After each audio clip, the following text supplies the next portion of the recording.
Good evening, ladies and gentlemen. Welcome to Lords of the Night. With me, as always, your Lord of Punishment. Say hi, Scribe.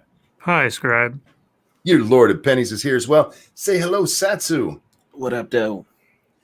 I am your Lord of Pain, the Ranting Monkey, and I'm going to do my best to only talk in my white voice tonight. That's right. Sorry, I can't help it. How is everybody? Hope you're having a good hump day. Hope you got humped today, consensually. I don't want anybody humped against their will, Biden.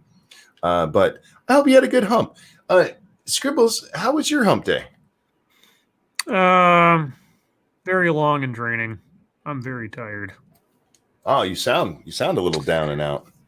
Yep, I had to be on two different conference calls for 2.5 hours on top of my full work day, and then I'm very drained. I'm probably going to be kind of a deflated balloon for the first little while here because I just got it from a nap and I'm.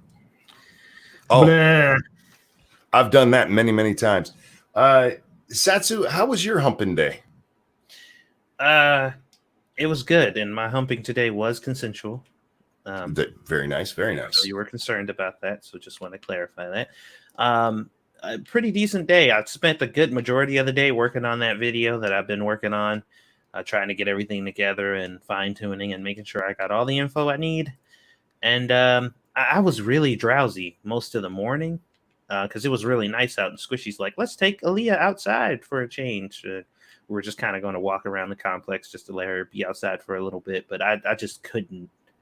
I couldn't get up. She's like, I woke you up 5 times, dude. Like, I can't move, man. I'm stuck. I couldn't do it. I was very tired for some reason, but yeah, it wasn't a bad day, so I ain't got no complaints.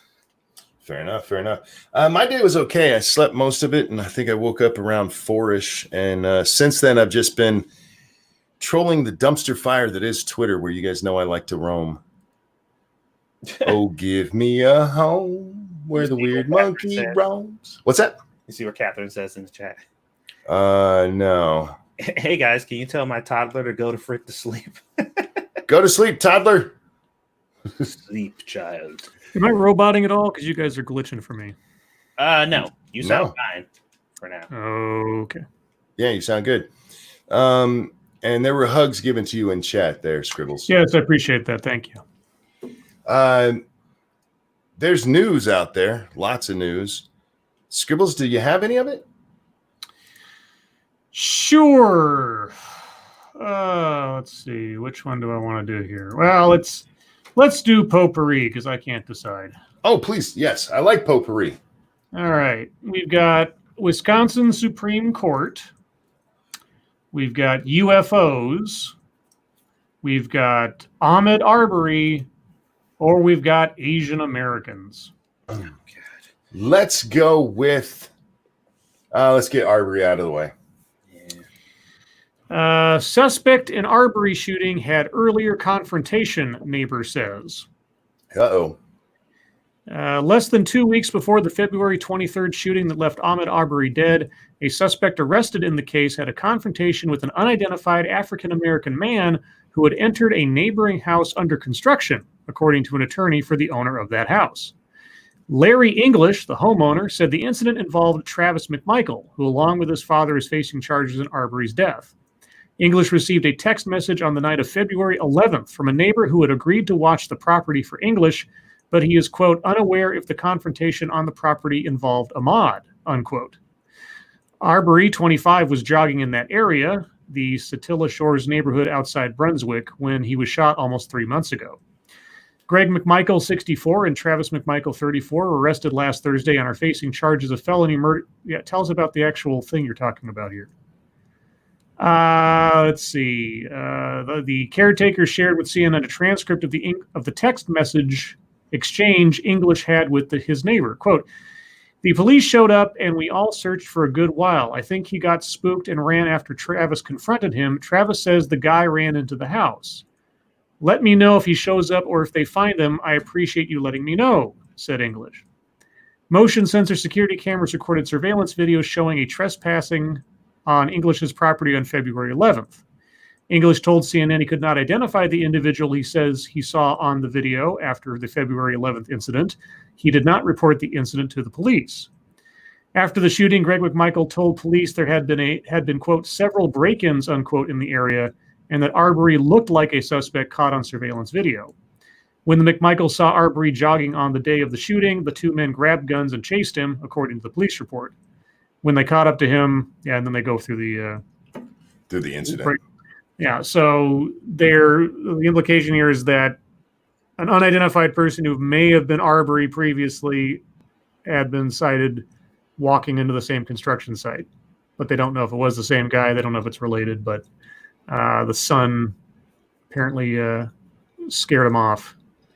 We should specify too that there have been multiple break-ins here as of late has been essentially debunked by the police. So there's no proof of that at all. Outside, I guess, unless he's counting his previous encounter or his son's previous encounter as a break-in, which one isn't multiple, and two, it's not really up to him. No, even if he had been, even if this guy had broken into 3 houses that same day before they came down on him, it's not a capital offense. Yeah. So, yeah, there's a whole bunch of holes, and like I said, there's lots of stuff still kind of coming out. The finer details, like the in between the line stuff, and Monkey, that thing we talked about before, you might actually be correct about. I rewatched the video clip, and they showed the person who was standing outside that looked like the person who was making the phone call, and the truck pulled out from a different house when they went to go chase down Arbery or whatever. So you might be correct. It hasn't been confirmed yet that phone call was not made by Gregory, but I'm still looking that up, so I'll let you know. So keep an eye out for Satsu's video, guys. Yeah, I'm working hard on this video, guy. Scribbles, can we have aliens or UFOs? UFOs. Sure. Newly released incident reports detail U.S. Navy's UFO encounters. Newly released hazard reports detailing encounters between U.S. Navy aircraft and unidentified aerial phenomena reveal new details about incidents which were thrust into the spotlight when the Pentagon officially declassified and released videos of 3 encounters late last month. Quote, the unknown aircraft appeared to be small in size, approximately the size of a suitcase, and silver in color, one report describing an incident from March 26, 2014 said. During that encounter, one of the Navy FA-18 jets, quote, passed within 1,000 feet of the object, but was unable to positively determine the identity of the aircraft, the report added, saying the U.S. Navy pilot, quote, attempted to regain visual contact with the aircraft, but was unable, unquote. Real quick, Timothy Seelbeck, thank you so much. If you want a good legal take on this, look at Cullion Noir's video on it from today. CNN, thank you for it. CNN obtained the Navy Safety Center documents, which were previously labeled for official use only. The reports were first published by the Drive, I don't know what that is, which obtained the documents through a Freedom of Information Act request. The Pentagon late last month officially released 3 short videos showing, quote, unidentified aerial phenomena that had previously been released by a private company. Oh, so they declassified stuff that was already out there. Yes. So what they did with the videos when they released them last month. They're like, yeah, okay, fine. Right. Yeah, so they weren't really letting anything out that wasn't already known. Right. Yeah.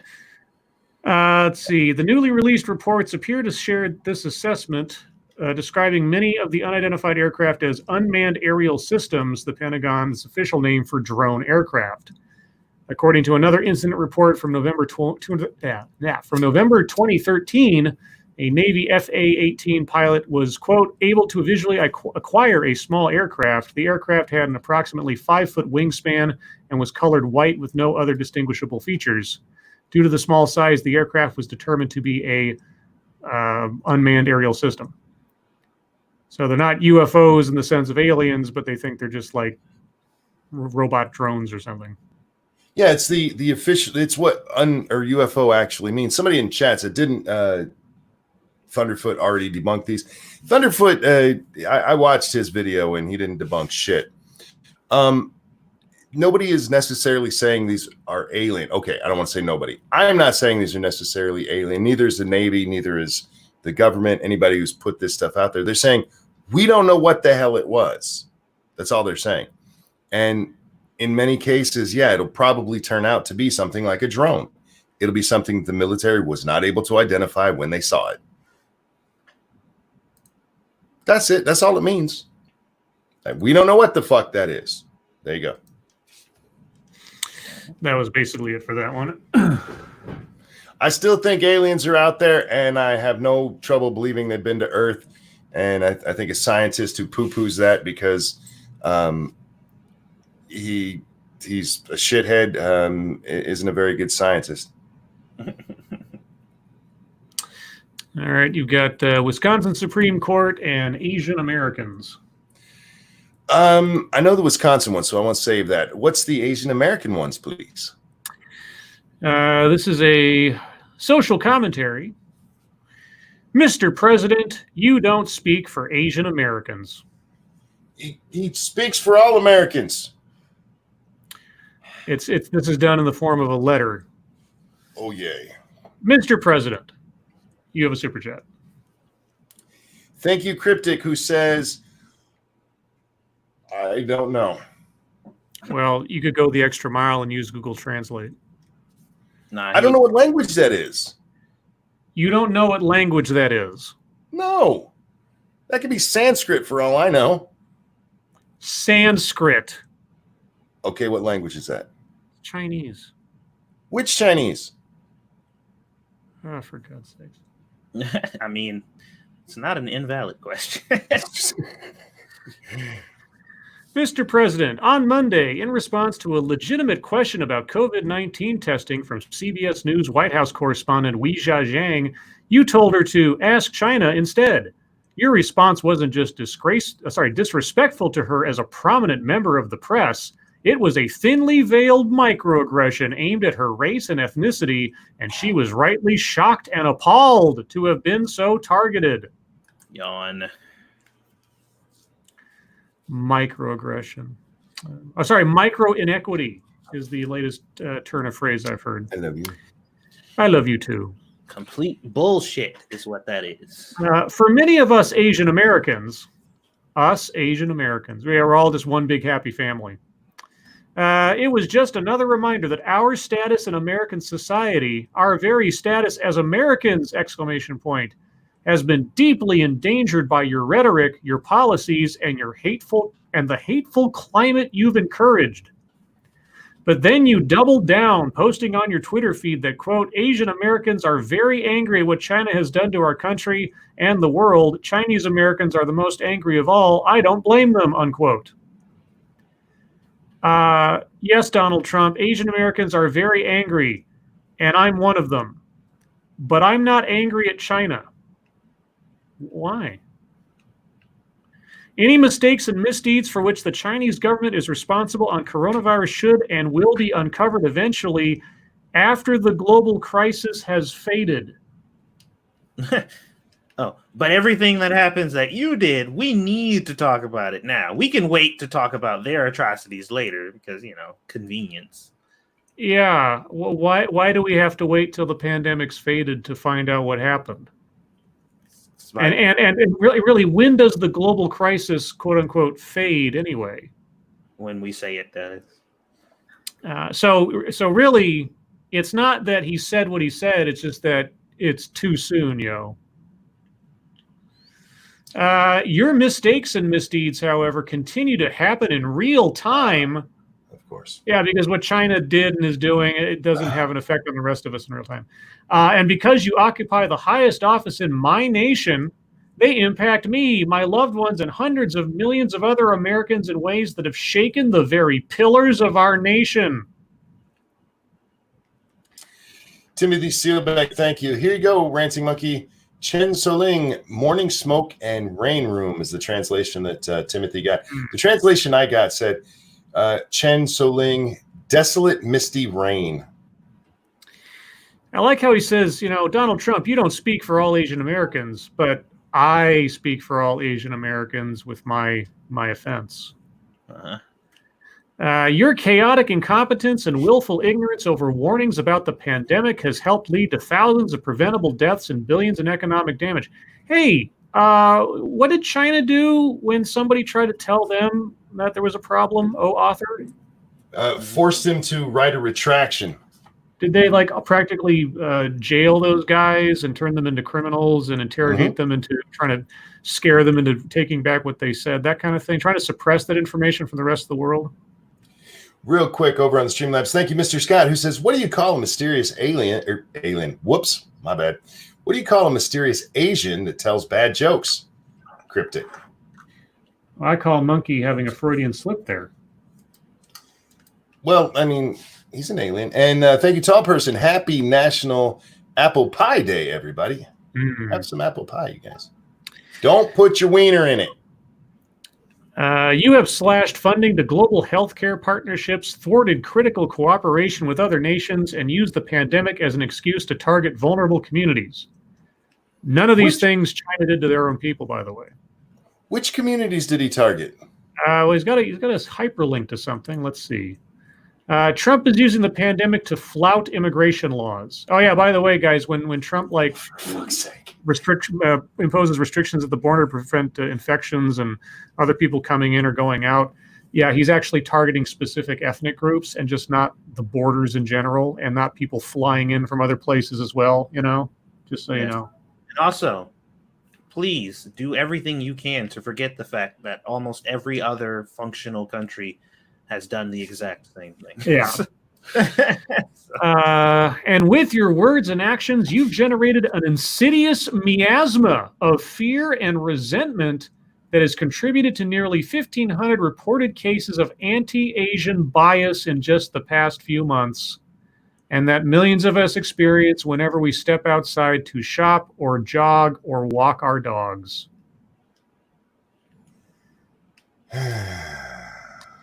We see it in the look of disgust in those who step off the sidewalk to avoid us.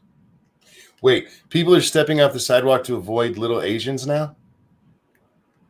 Truth be told, people stepped off the sidewalk to avoid me because there's that whole 6-foot rule that people are trying to adhere to. Yes. Asians are experiencing the social distancing that literally every other human is, but it's only a problem because they're Asian. We see it in graffiti being scrawled on walls, in smashed windows and anonymous flyers, in acts of sometimes horrific violence. Oh, God. Real quick, over on the Streamlabs, thank you, Sanguine, who says, it is an unreasonable question, actually, when you're talking about written Chinese, as they have had a unified written language since the early thousands, if not earlier. It's still reasonable if you didn't know that part. And also, why can't people just be completely honest and say they just speak for themselves? Because it doesn't carry weight if you say I'm speaking for myself. Cryptic, thank you. I have never experienced this crap. Well, obviously, you're not as Asian as you tell us you are.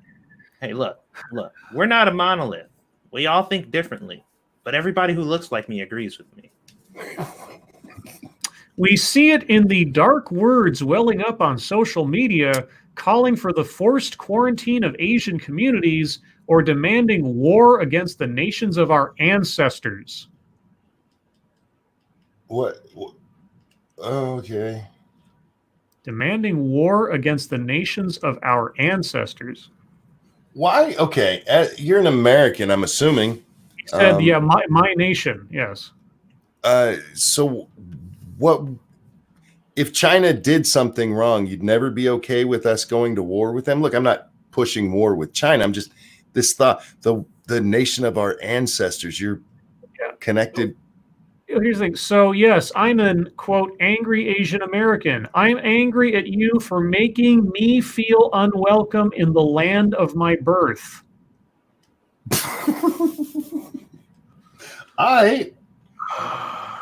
Wow. So Donald Trump, who I assume you've never met, never been in the same room with, he's making you feel something.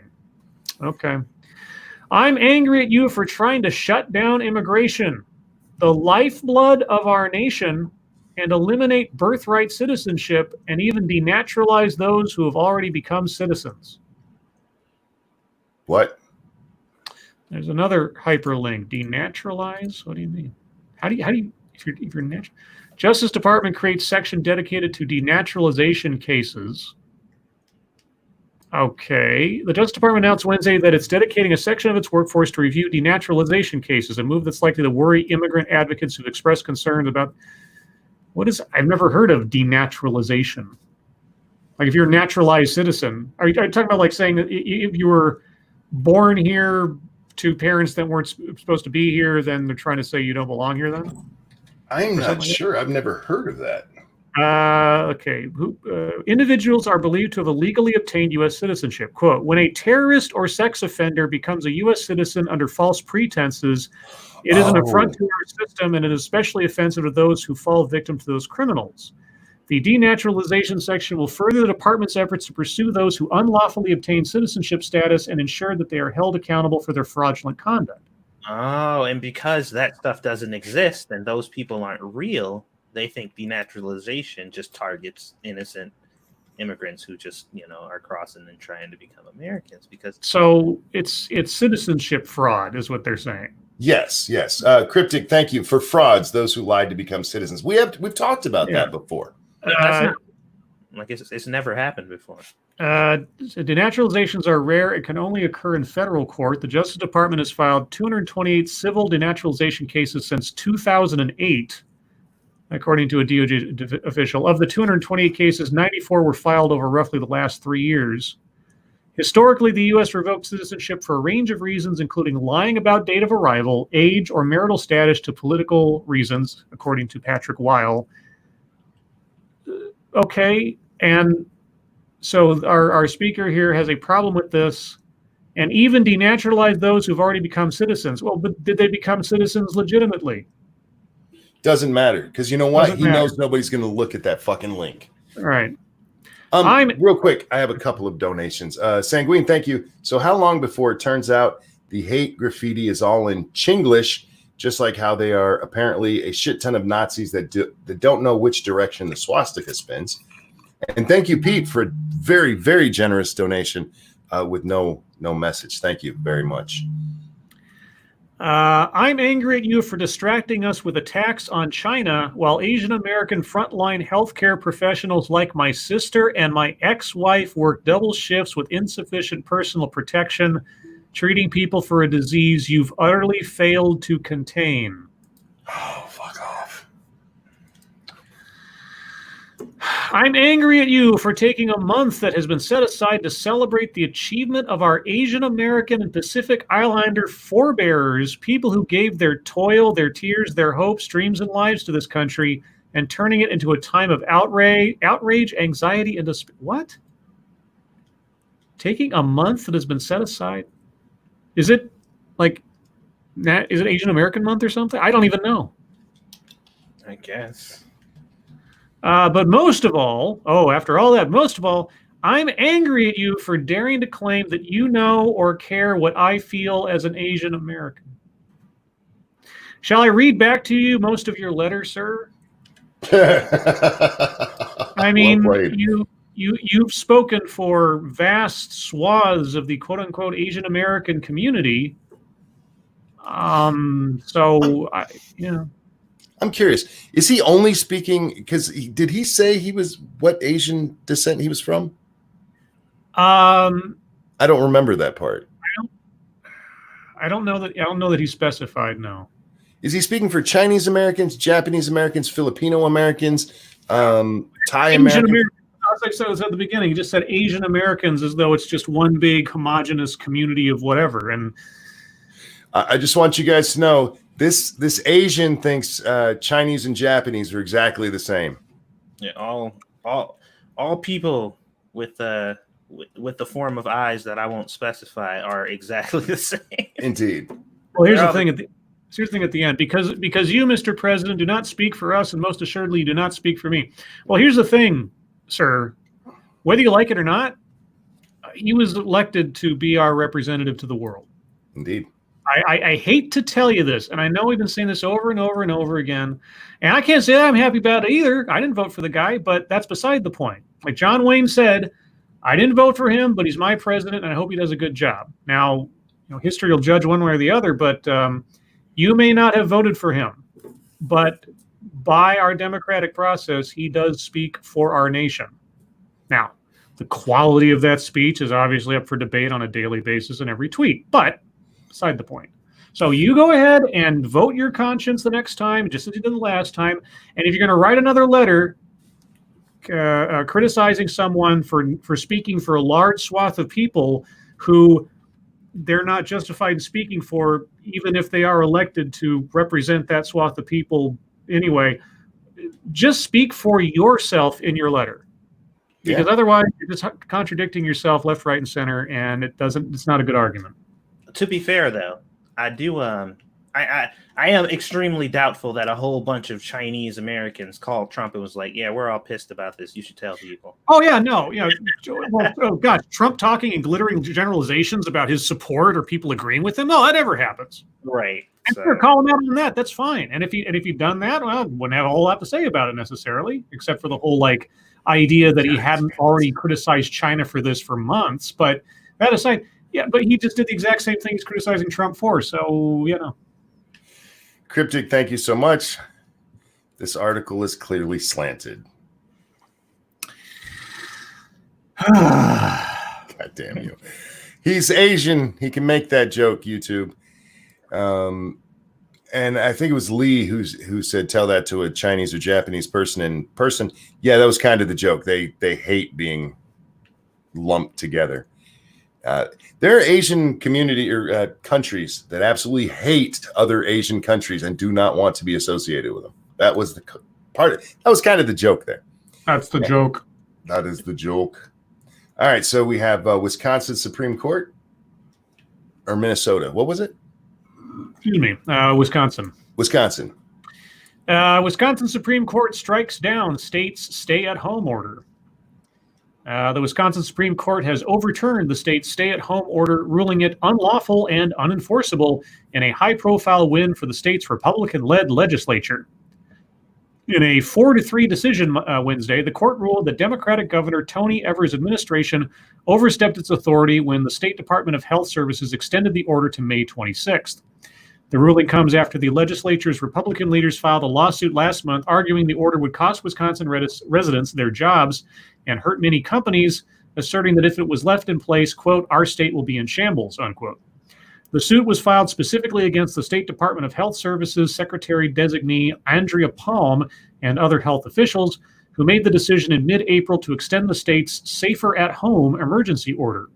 At the same time as the extension, the state loosened some restrictions on certain businesses, including golf courses, public libraries, and arts and crafts stores. Those really, really important things. Uh-huh. But the justices wrote in their decision Wednesday that, quote, an agency cannot confer on itself the power to dictate the lives of law-abiding individuals as comprehensively as the order does without reaching beyond the executive branch's authority, unquote. Mm-hmm. Evers, who had ordered Palm to issue the stay-at-home order in late March, has not yet released a statement on the ruling, though he made his thoughts on the lawsuit clear when it was filed. Quote, Republicans are exploiting a global pandemic to further their attempts to undermine the will of the people. This is me holding up a finger. Sir, by taking away people's ability to make their own choices, aren't you undermining the will of the people? No, because the will of the people is to listen to what the fuck I tell them to. But what's at stake goes far beyond political power. Lives are on the line, he tweeted at the time. I imagine portions of the Emperor Palpatine. Well, just until the crisis is over. The part that always kills me about that lives are on the line thing is the only people's lives who are on the line are the people who are leaving their homes. That's it. That's that. Everybody who stays home, despite the fact that this is going on, they're fine. You're still fine. If they decide to open things up and you keep your dumb ass at home and not leave, you're in the exact same position you were in before. Quote, "This isn't a game. This isn't funny," he wrote. "People die every day because of this virus, oftentimes painful and lonely deaths, and the more we delay or play political games, the more people die," unquote.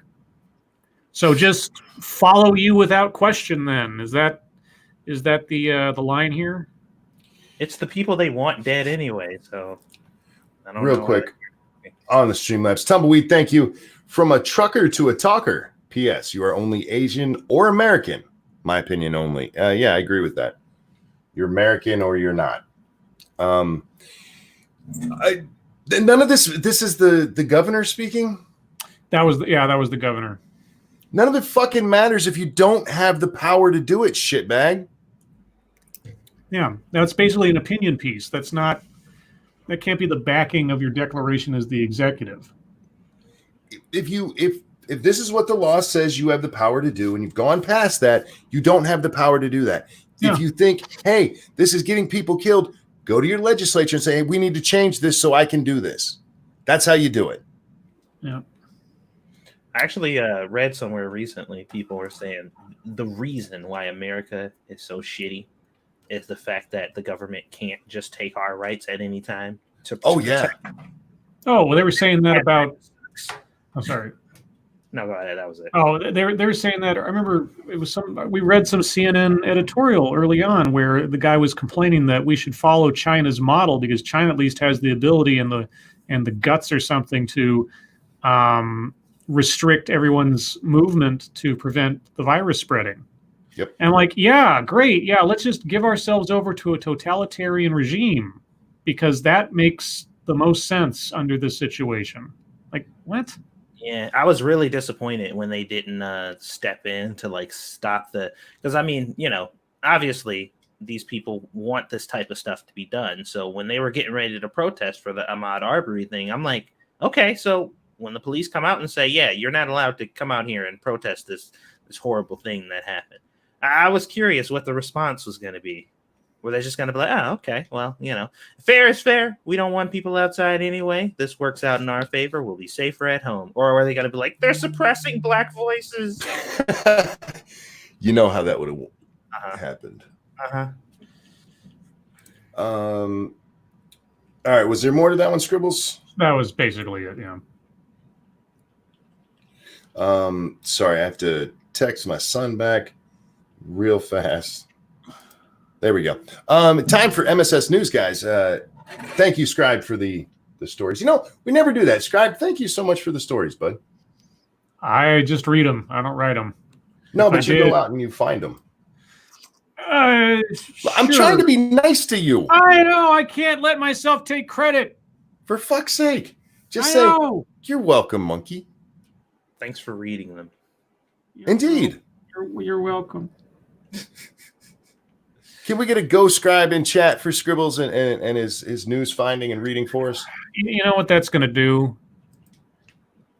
Give you a boner? No, go Scribe. It's going to be like, leave. People are allowed to say what they want to say. It's all about the inflection. I got a feeling. If there's a comma in there, I'll leave. If it's just an exclamation point at the end, okay. There's a little bit of both. Yeah. Okay. All right, good. We got to go, Scribbles, go? Yeah, I don't see any commas. So that's all right. All right. Moving on from trying to compliment the jackass. I know. I don't know. I'm in a mood today, man. And for people, a couple people asked in chat, they're like, you mentioned like you might hear something about your job.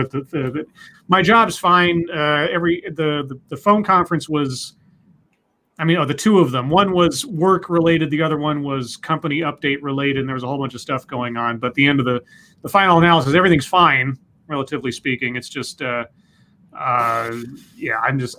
out of it today for several reasons. So, Godiva asks, is Scribbles actually Eeyore? Just today. Not normally, just today. Okay, let's see. Mercy of Wit sends us this one. Oh, did I do the whole thing?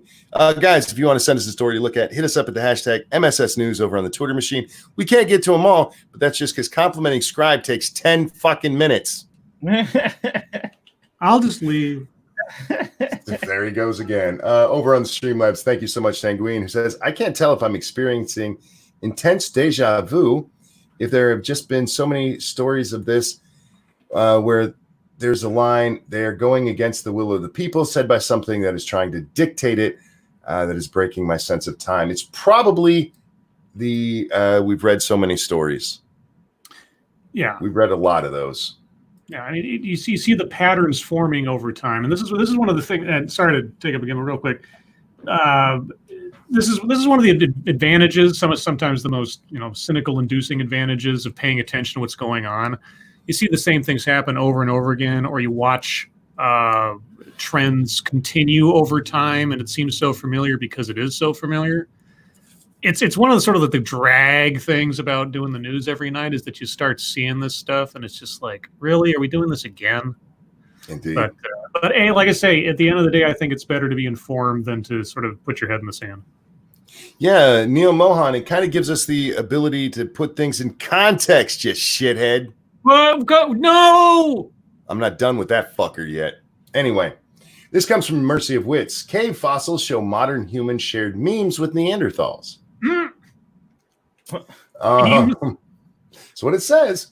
A handful of fossils and tools unearthed in the Bulgarian cave suggest modern humans were present in Europe some 46,000 years ago, and they likely interacted with Neanderthal for longer than previously thought.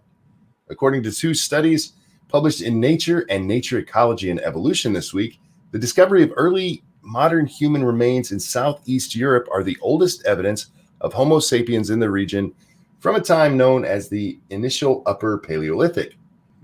In addition, an assortment of unique stones. Excuse me, I'm so sorry, guys. In addition, an assortment of unique stone tools that exhibit features of both Homo sapien and Neanderthal toolmaking are present at the site, suggesting that cultures may have mixed during this time. Uh-oh. It's kind of interesting. I'll throw the link into chat. There's more to this if you guys want to read up on it. That's kind of cool. It's kind of cool. I always wondered if, like, if there was a brief period of time where you had two completely different kinds of humans overlapping in interaction, and if that's not where a lot of the legends about giants and monsters and came from too, because it just seems like, because it was. I remember when I was young, it was always thought that the Neanderthals died out before they really had spent any time around humans or modern humans. Indeed, but if we're finding out there was a longer period of this overlap, that might, that's interesting. Thank you, Cody Fry, who said, Eeyore was always my favorite Winnie the Pooh character as a child. It's great to see he's finally made a guest appearance on the show. Next up comes from our senior Florida correspondent, Colleen Bernier. Hundreds of goats escape, run wild in East San Jose neighborhood. Oh, wow.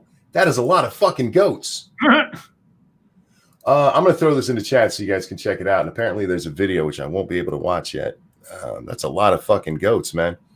On Tuesday evening, goats that were tasked with clearing brush on the East San Jose hills managed to escape and run wild in the neighborhood for a little bit. A goat that was eating flowers outside of the fence managed to break the boards on it, allowing 200 of them to escape. Wow. It took a rancher only 5 minutes to wrangle them back into the ranch lands, but for a few minutes, that neighborhood got their most entertaining few minutes since shelter-in-place orders began. Per Zach Rowland, who posted the video, the goats don't live near the neighborhood and only come by a few days a year to clear the brush from the nearby hills to prevent wildfires. That's a lot of fucking goats, man. 200 goats? Mm-hmm. Uh-oh. Sean Uli's doing his best Frosted Glass impression here. Uh-oh. Sean Uli sends us, oppression has its privileges. How the marginalized can get away with bigotry. I mean, have we not discussed this on numerous occasions? Indeed. I've never been able to quite pronounce the last name NG, right? It's Ning. Ing. Just like you say ing, just ing. Okay. Celeste Ing, author. I got Ing right and fucked up author. Yay!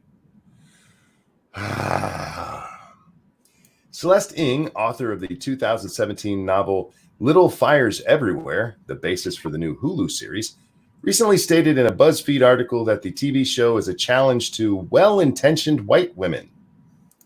It seems that Ng believes that the best way to have a conversation about race in modern America is for oppressed minorities to chastise white people for being white. But the show isn't trying to start a conversation about race.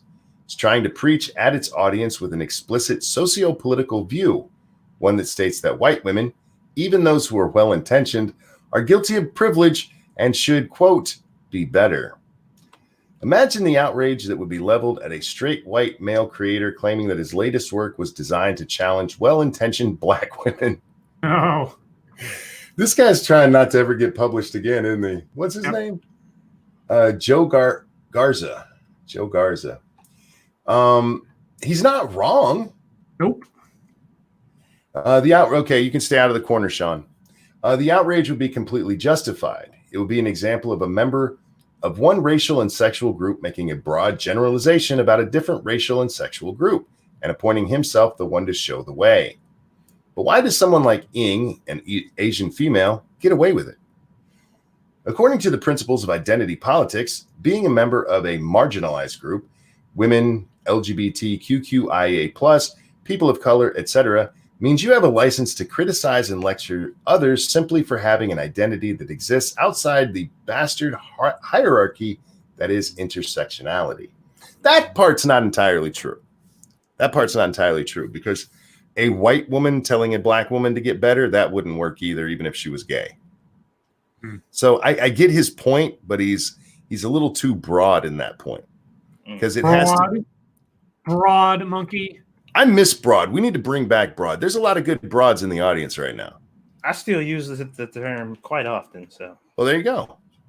Satsu's bringing it back. Right.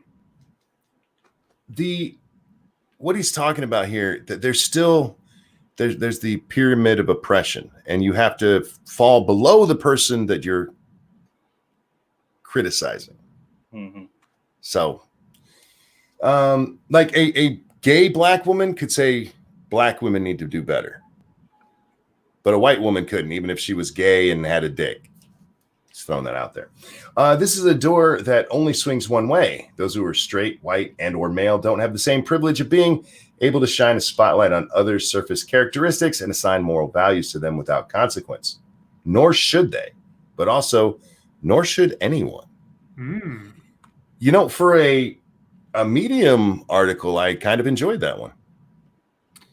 Well, I disagreed with him a little bit because, I mean, you have to put got to be specific, dude. But for the most part, he was right. I feel like somebody at Medium was like, who the fuck let this through? Wasn't Medium kind of an unstructured, just blogging site in a lot of ways? It's what almost anybody can post on Medium. And it's why you will find some good stuff over there. You'll also find a whole lot of shit. Speaking of which, damn it, Frosted. Practical advice for men to end the gender pay gap. Oh boy. Sent in by our friend, senior corner correspondent, Frosted Glass. Go sit your ass in the corner where you belong, sir. Give women more money. The end. Men have been part of the problem for too long. Now it's time to become part of the solution. Written by Soy Beta Male. Do you know what it's like to do a job and get 80% of what you should be paid? No? Ask one of your female colleagues. Go fuck yourself. Yeah, I do actually. It's called doing YouTube and putting ads on your thing and not getting any ads back. A pay scale report in 2020 found that women on average earn 81 cents for every... What? Earn! Good job, earn! Dude, every time we read one of these articles and you say earn, I'm going to fucking yell it like a crazy person. Every time now. This is my thing from now on. Fuck you, fight me. All right. Found that women earn 81 cents for every $1 a man is paid. Do you see the difference there? Uh-huh. 81 cents. I thought it was like 73 or something. That 73 goes all the way back to, it's either a 60s or 70s study that was done. This is the 2020 study. They did one back in 2016, I think it was. That I think was like 79 cents. But this is the 2020 one, you guys. But wait a minute, why do they use earn for women and paid for men? Well, because men don't earn it. Uh-huh. Okay. To put that into perspective, if a man were to stop working on the 23rd of October every year, they would make the same amount of money as a woman makes in an entire year. Since 2015, when pay scale, 2015, when pay scale undertook their first report, women earned 74 cents for every $1 a man was paid. Fuck, he did it again. Earned and paid. Oh my God. In 5 years, the gap is narrowed, but not quickly enough. At this rate, it will take until at least 2039 for women to be paid equally. Wait, to be paid equally or for women to earn equal? Paid equal. Oh, and so now they're being paid. No, they will be in 2039. Uh-huh. You know what this reminds me of? This reminds me of the article that we saw that says, what was it? Plus size women say they won't date overweight men. Mm-hmm. And I'm just like, excuse me? What the fuck did you just say? Plus size women, they said they won't date overweight men. All right, cool.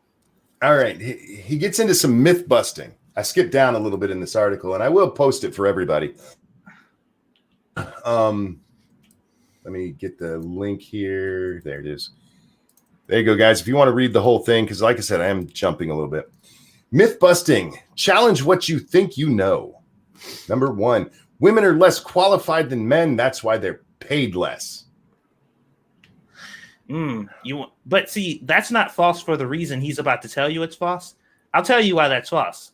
That's false because women who are more qualified than men make more than men. Well, listen to this part. Oh, go ahead. I'm sorry.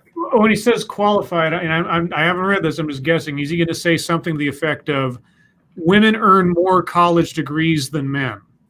No. And he's not? Okay, because whenever I hear that, I always go, okay, but college degrees in what subjects? So that's when they talk about qualifications, I always hear the degree percentage disparity brought up. Now, I want to remind you guys, he said women make 80 cents on the dollar compared to men, right? Right. Check this shit out. This is him debunking shit, you guys. Okay. When you compare the earnings of men and women with identical jobs, seniority, experience, industry, job location, etc., it's found that women are still paid less than men. On average, in 2020, women are paid 98 cents for every $1 a man earns. Pardon? Yeah. But, that, I would say, is certainly within a margin of error, wouldn't you? 2 cents? Absolutely. But that's not what he said at the top of this article. At the top of this article is just women are paid less. Faithless, yes, you did call it. Women seek lower paid jobs. That's why they're paid less. The partial truth is that women are more likely than men to want a flexible job to care for a growing family. Dude, what the fuck are you arguing with there? Does he not know that he's working for the other side? I don't know if somebody, I think somebody handed him, this paper and was like, here, dude, I want you to publish this. This is exactly what you want. This is fighting for women's rights. And he put it out and was just like, yeah, I did it. And they're like, no, you didn't. Women take career breaks so they have less experience than men. That's why they're paid less. Sadly, this isn't a myth. What the fuck? What? Are you serious? Okay, I am losing it right now. Look, I posted it. You guys can check me here. I'm not making this shit up. This is what this dumb motherfucker has said. He has debunked all 3 of his myths. Holy shit. All 3 of them. Oh my God. You know what? For this, you can come out of the corner, Frosted. Make a difference what you can do as a man. You guys ready for this? Uh-huh. Address your unconscious bias. Oh, God. Uh-huh. Absolutely everyone has unconscious biases, but not everyone realizes they do. Uh-huh. They're unconscious, you son of a bitch. For those that do realize they have them, few take the time to understand what they are. Excuse me. Lobby your company. What would help women's plight would be for men to talk about the discrimination women face openly. Women need men to do it for them because they are equal. That's right. You can't expect those weak bitches to do it themselves. Benchmark your company's pay structure. Take a voluntary pay cut. Fall on your sword for women who can't do it on their own, guys. Let me read this one. Before you roll your eyes, let me say this. This is not something that everyone can do. I know I can't. But if you can, it'll go a long way to support your female peers. Oh, my God. Yes, it will. Sally at work is going to feel so good when you tell her, hey, I can barely support my family now, and I took a pay cut to make you feel better about making less than me. Why not write them a check? Wouldn't that be reparations, yo? It's all the craze now. Divide your check by all the female, or the extra. You can keep 98 cents. Okay. But that extra, you write a check to all of the females. Divide that up by how many females there are. And finally, the motherhood penalty. If you're in a position of influence, it's time to do away with such nonsense. Sure, mothers are out of the business world for a time, but during it, they are developing skills which every business needs, like changing a diaper. Oh, jeez. Skills like organization, prioritization, emotional resilience, and networking. These are developed while mothers are stepping away from their careers, but they're not doing anything for the company they're working for, you silly son of a bitch. I mean, why should they have to? His article, this may be the dumbest one I've read yet. Yeah, this is insanely stupid. Like almost parody level stupid. Yes. He literally debunked all three of his fucking myths. Yeah, he laid out the foundation of bullshit and then thoroughly debunked all of it in the same article. Is there a comment section you can tell him this? Is there a comment section over here? Yeah. There's one response to it right now. Thank you, Sanguine. I do actually know what it's like to do more and get the same pay as someone else. I mean, when I was an EMT, the female EMTs had the same, but I was always the one that took the most weight, if not all of the weight, when moving a patient. No, that doesn't happen, sir. How dare you lie about that? Sorry, I can't even keep it up. Thank you for the donation, Sanguine. Oh my God. Thanks. Oh, that's a sad story. Yeah. I'm just going to read the headline. This is from Massive Dynamics. World's shortest man regains crown after previous Guinness record holder dies. Well, shit. We'll read this one from him instead. This is from Massive Dynamic. And fugitive caught after blowing his cover with a fart. A man who hid in bushes in an attempt to evade police blew his cover when he farted, realizing officers were on the scent. Oh my God. Realizing officers on the scent were closing in, the suspect had fled into woodland near Harthworth, Nottinghamshire. His location remained a mystery until they heard a noise, believed to be the sound of someone breaking wind. He was arrested alongside another suspect found hiding behind a fireplace in a nearby home. One of the pursuing officers said, "I was almost out of wind running, but luckily the suspect still had some." Fuck. I heard him letting rip and followed the noise to a bush. Nottinghamshire police said a 35-year-old man was arrested after failing to appear at court, and a 30-year-old man was arrested in relation to other matters. Well, there you go, guys. There was some farting that went on. I'm going to wrap up here because I do have a lot of humpetry tonight, and I don't know how much you gentlemen have, but I have a ton. I don't know if we'll even get to all of it, but thank you guys for the submissions, and you guys are amazing. Love what you do. Satsu, what'd you do on the YouTubes today? I've been working on a video, pretty much putting together all of the information that I can and trying to articulate my thoughts on this whole situation. I know a lot of people are really kind of done with it, and that's fine. I'm doing this more for myself than anybody else, just because I just want to make sure that I have fully grasped the situation and made an informed kind of decision afterwards, because this has been kind of a very conflicting one for me. And I have responded to it largely emotionally for the most part over the past couple days. So I'm just I need to, for myself, I need to sit back and like fully analyze and really look at this situation to figure out exactly what was going on. And obviously, if more information comes out, I'll be updating based on that. But that's what I've been working on. I'm still working on it. So chances are, if it all goes well, it'll be out tomorrow. I didn't do really any other editing because, like I said, I've been focusing on this. So that's what I've been doing. There's some people saying that story from Massive was old. I don't know if it is or not. I didn't pay attention to the date.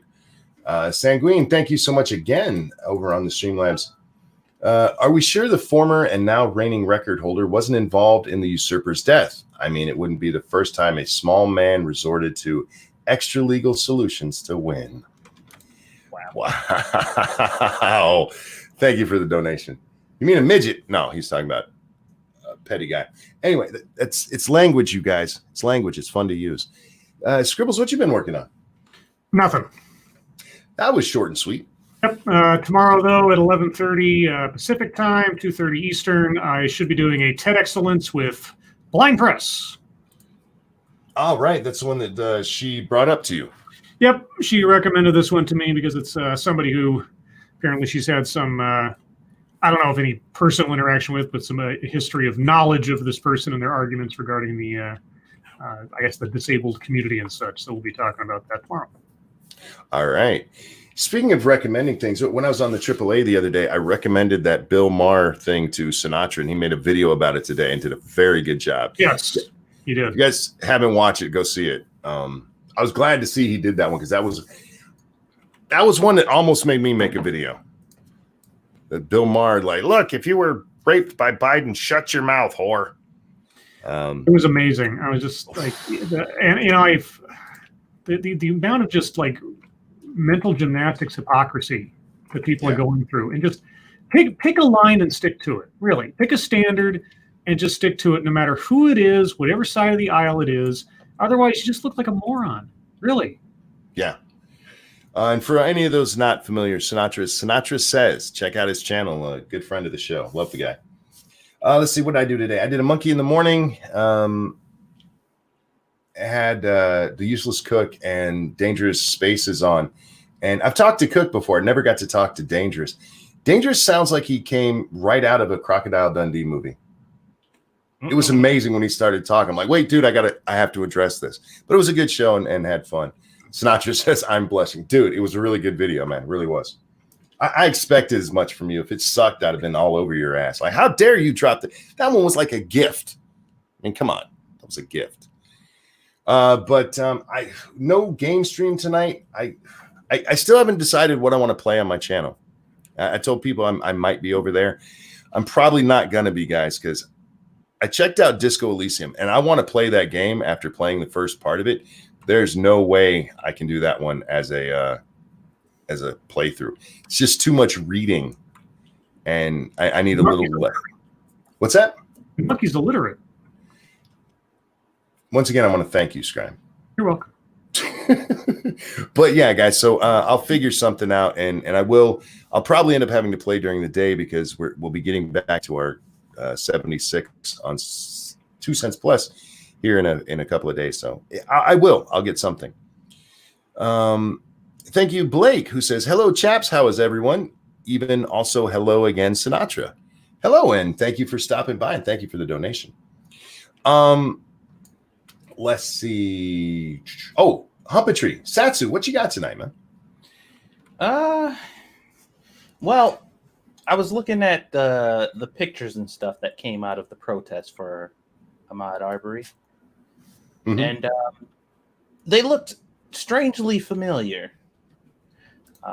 if you guys have been paying attention over the past couple weeks now, there have been talk about these protests and stuff going on with people. What they're starting to call them now, which is fucking hilarious, is pro-coronavirus protesters. What? Yeah. Fuck, of course. Pro-coronavirus. Yeah, pro-coronavirus protesters. That's what they're calling them now. Are they talking about the people who are like going to state capitals and say reopen, that kind of thing? Yeah. Okay. All right. Yeah. That's what they're calling them, which, right. like I said, is fascinating.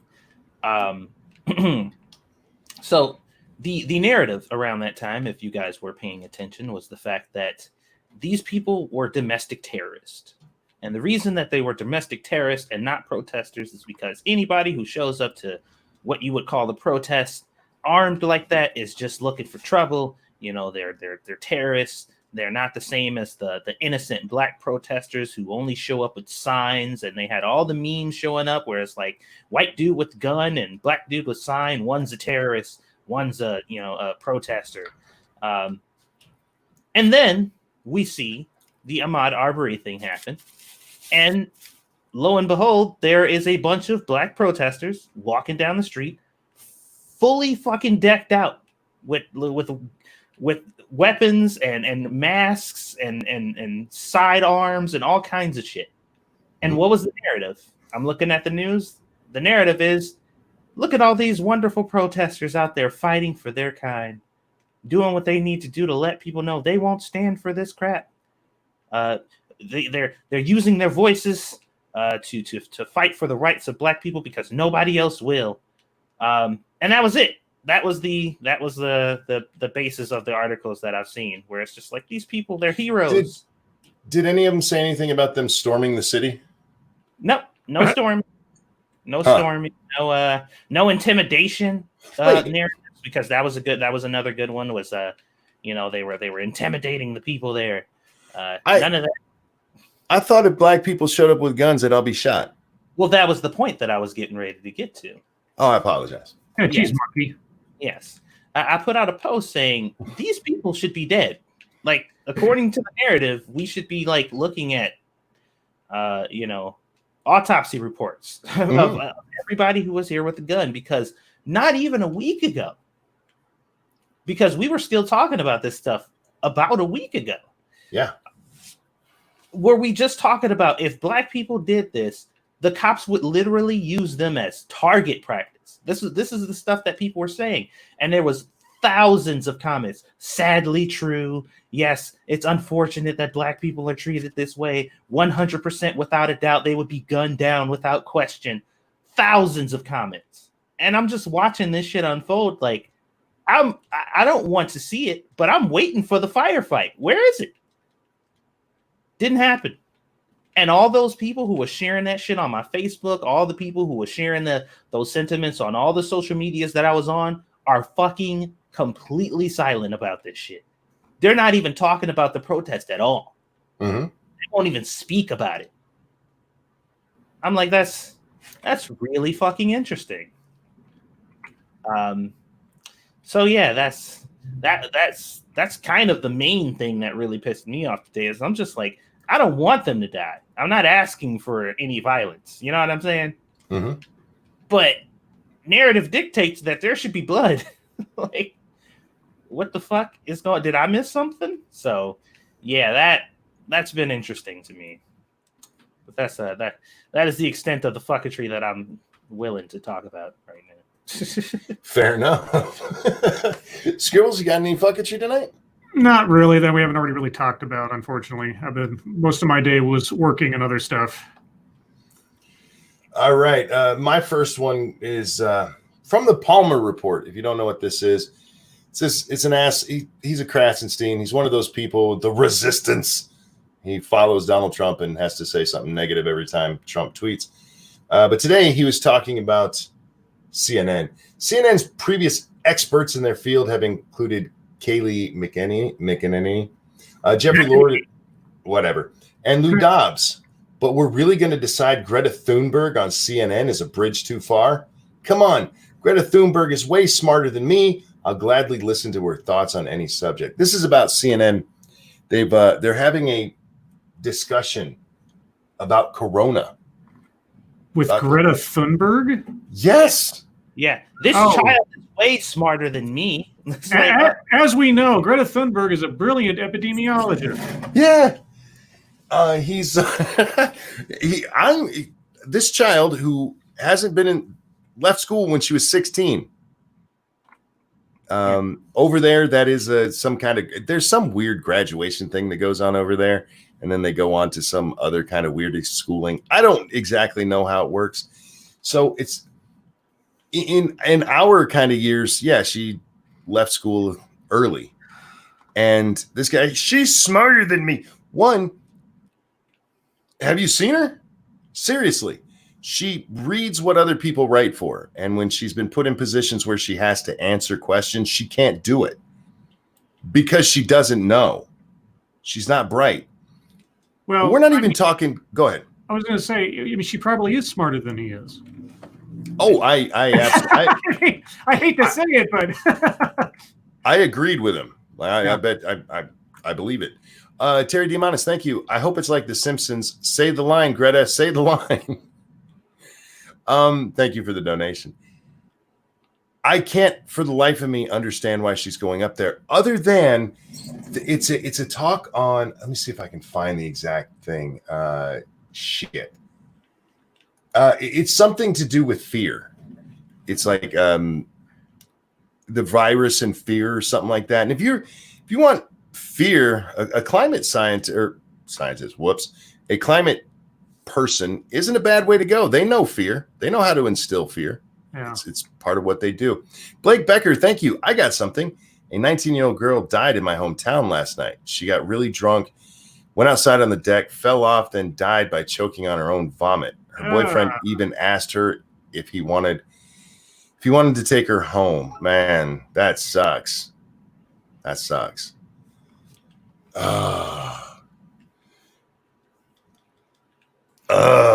It's a waste of a life right there. Yeah, not a good way to go. Jeez. Condolences to her family, man. Let's see what else. Oh God, this one. Oh God.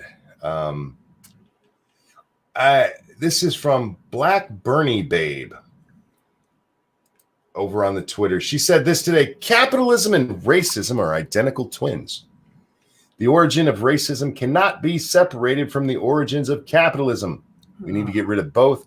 Hashtag RIP capitalism. We'll get back to that hashtag in a little bit. She goes on to say, the transatlantic slave trade amassed wealth off of the backs of enslaved Africans. Next was indentured servitude of blacks. You have those reversed, sweetheart, in history. In the 1920s, many unions ensured blacks weren't permitted to conserve wealth. The racial and economic disparities are due to an economy never meant for us. There's no doubt about the inequalities in America's history. Mm-hmm. She's not suffering from any of them. She's not a slave. She's not an indentured servant. She's probably writing this on some very expensive piece of equipment that she bought with the money she got at her job, where she sustains herself economically. She also probably has not and does not desire to go back to Africa because she can easily disappear and become a slave. So that's also a thing. But yeah, I don't see many people that talk this kind of shit really wanting to go anywhere else. They want to change here and ruin it. But yeah. This next one's just kind of funny. Joe Biden had tweeted out back on the 3rd, a free press is essential to a free society. That's why attacking the press and attempting to intimidate independent media is a standard part of the authoritarian playbook around the world. It's why Donald Trump's effort to demonize the media put us on such a dangerous path. Today, one of his subordinates in his campaign tweeted out in response to Catherine Hedridge, who's a reporter, tweeted out this: Catherine Hedridge is a partisan right-wing hack who is a regular conduit for conservative media manipulation ploys because she agrees to publicize things before contacting the target to ask for a comment. You mean like the media? Well, I've seen a whole bunch of this stuff about Donald Trump attacking the media. Donald Trump attacking the media. Since Fox News started, the left has been out there attacking them. Rightly or wrongly, whatever you think, the left has been out there attacking them. They're just mouthpieces for the GOP. Fair enough, explanation of what Fox News is. But why is it okay to attack Fox News? It's okay to attack Bill O'Reilly when he was on there, Sean Hannity now that he's, the big dog up there. It's okay to attack all these people. They're reporters. What? Well, they're obviously a propaganda machine, Monkey, whereas all the other news sources are totally legit. See, I mean, it's no secret that Fox News has a bias, and therefore they're fair game because they're not real journalism.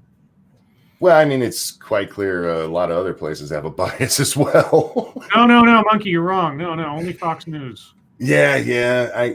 I get confused sometimes by that, Yeah. That's why you need to go to a re-education camp. Yeah, so I can learn how bad capitalism is. Mm-hmm. That one just kind of struck me funny. Where are we at here? Amy Siskin tweeted this one out. Boom! DOJ officials reviewing the Flynn case interviewed Bill, I don't know how to say this guy's name, Prystap, I think, the former head of the FBI counterintelligence, 2 days before making their request to drop the case to Judge Emmett Sullivan. They did not tell Sullivan about the interview. Dun, dun, dun. And she links to a New York Times article about this. So what happens is they're investigating the Flynn case, and they do go talk to this Bill Prystap, however you say his name, Priestap, Prystap, whatever. They went and interviewed him about it. He's the guy who wrote the note about are we trying to get him? Are we trying to arrest him or get him fired? He's the guy that wrote that note. In this article, they tell us, according to people familiar with the matter, not him, not this guy himself, according to people familiar with the interview, that he doesn't remember writing him. He doesn't remember writing the note.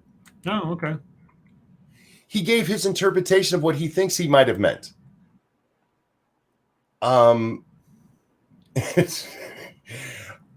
might be the reason they didn't bother the judge with it. The dude can't even remember what he said. And that's fine. I mean, he did a lot of, I'm sure he wrote lots of notes, But boom, like it's some fucking smoking gun. It's not a smoking gun. They didn't tell him because it's irrelevant. It's literally irrelevant to the case. It's his take on something he can't fucking remember.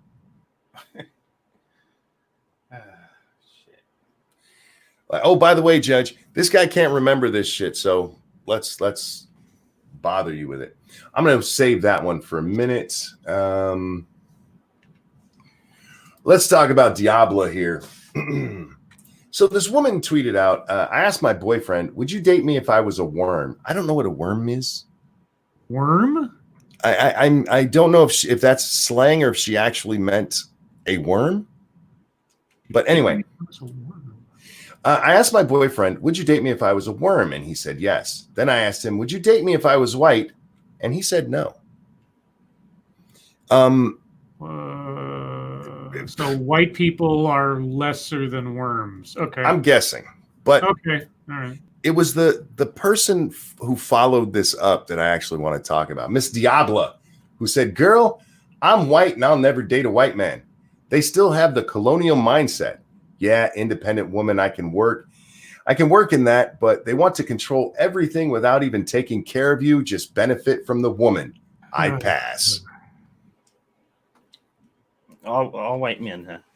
All white men. Okay.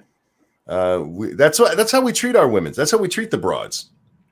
That's we don't know any other way to do it. No, I don't. Huh. I thanked whatever race took this bitch off white people's hands, because that is some weird shit right there. I don't understand that. I don't. I'm not going to date people my color or any color based on the color of their skin. There were several responses to this. There was one woman who said, "I don't date white men, but it's not because of that." And they're like, "Well, what do you mean?" And she's like, "Well, it's a cultural difference. I don't live near very many white people, but the white culture is different than mine." I don't know what she meant exactly. Mm-hmm. And if it's a cultural thing, I can kind of get that. But if it's just your skin color is wrong, then especially when you're talking about your own skin color, you dumb fuck. Well, yeah, I've never actually had a particular issue with the culture argument. Sure. Especially if that cultural difference is going to create problems for you that you don't want to deal with. Like, I still think it's kind of shit for you to decide whether or not you're going to be happy with somebody based on what your family's going to think. Oh, sure, yeah. If they're going to make your fucking relationship and life hell the whole time, then I can see why you wouldn't want to deal with it. You know what I mean? Like, at least that's fairly reasonable. But if you pull out a fucking color guide and put it next to them, you're like, too dark, sorry. Sorry, just a shade too dark for me. And I'm like, okay, now we're stepping into another territory. With the cultural difference thing, like the president's daughter, she married a Jewish man and converted to Judaism. I understand somebody going, you know what? If I have to convert religion to marry you, I'm going to look elsewhere. That makes sense. But yeah, you're the same color as me. Get the fuck out of here, you colonialist. You just want me to work for you. I mean, determining the value. I mean, it's the same thing as always. You're assessing the value of someone not on who they are, but on what they are. A religion, a cultural thing, that can reflect a set of values, and those things can be considered part of being meritorious. But you can't do anything about your skin color. You can't do anything about your height or anything else. So, I mean, I can see the arguments how fine a line it is in saying, oh, a cultural thing.